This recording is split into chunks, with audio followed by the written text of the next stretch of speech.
this next one, again, only has two pieces. You can continue to write down the equations on the two portions of the graph. I'm not going to do that, but you're welcome to do that, okay? So I know I have two portions, so I'm going to leave space for two. And again, I choose to always start from the left. So this is the first portion I see. Okay, it's nice because I can see exactly where it crosses the y-axis, and that is at 0. It crosses at -4. It crosses at -4. Now I need to determine what is the slope. So find good intersection points. And now here's where I want to warn you to be careful.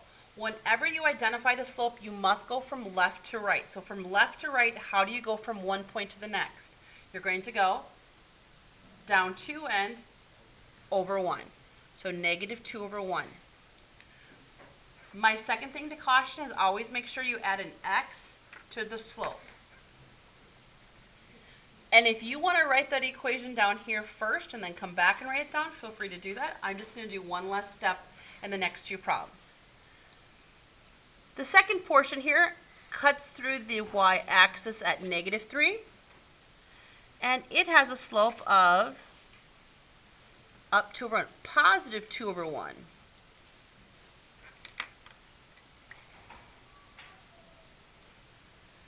For a quiz or test, if all eyes can come up here, please. If you would forget to put a subtraction sign or an addition, a subtraction or addition in this position, it would be wrong. If you would forget to put an x, it would be wrong, okay? Make sure those two components are there. Now, where does the one function stop and the next one start? What x value? 0. This first function is to the left of 0, so it's smaller than 0 or less than 0. It also has a closed dot at that point, so we put a line underneath. The second part is to the right of 0 or greater than 0. It's an open circle, so I leave it without a line underneath. Okay, flip to the next one.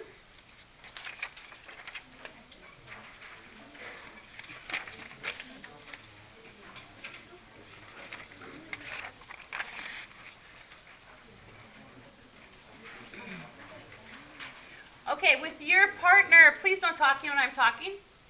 With your partner, I want you to come up with why do you think students will initially struggle with this problem? Don't do it yet. What do you think is confusing for students? You have 10 seconds.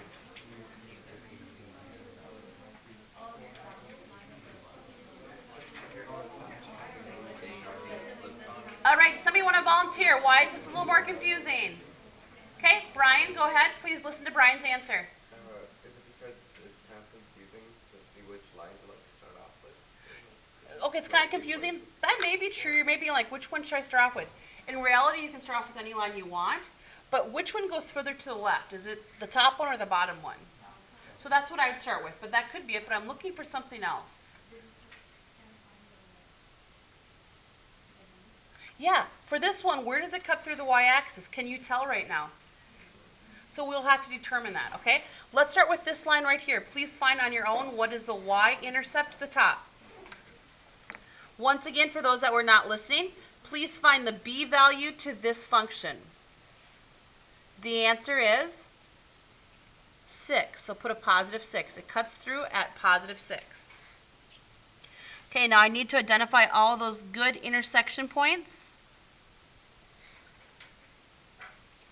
And remember, when you are identifying the slope, you must go from left to right. So from left to right, you're going to move down 3 and over 1, down 3 and over 1, and so on. So down 3 and over 1. Don't forget to attach the x. What Vivian said was true. For this next equation, in order for you to write it, you need to start with the y-intercept. You can't see it.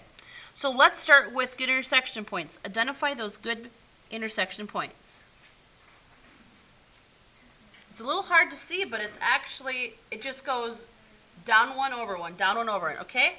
I want you to reverse that and keep this line going in the same direction, but now have it moving upward.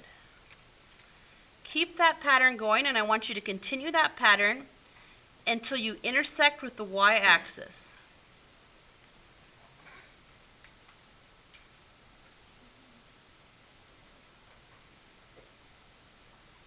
That value is -1, -1. Because remember, as you look here, we have 0.5 increments. So this is -1. So I'm going to start with a y value, excuse me, a b value of -1. The slope is down 1 over 1, down 1 over as I go from left to right. And now with your partner, you are going to complete this next two parts. I'm going to give you 30 seconds. I'm going to do it at the same time and then look up to see if your answer is the same as mine. Go ahead.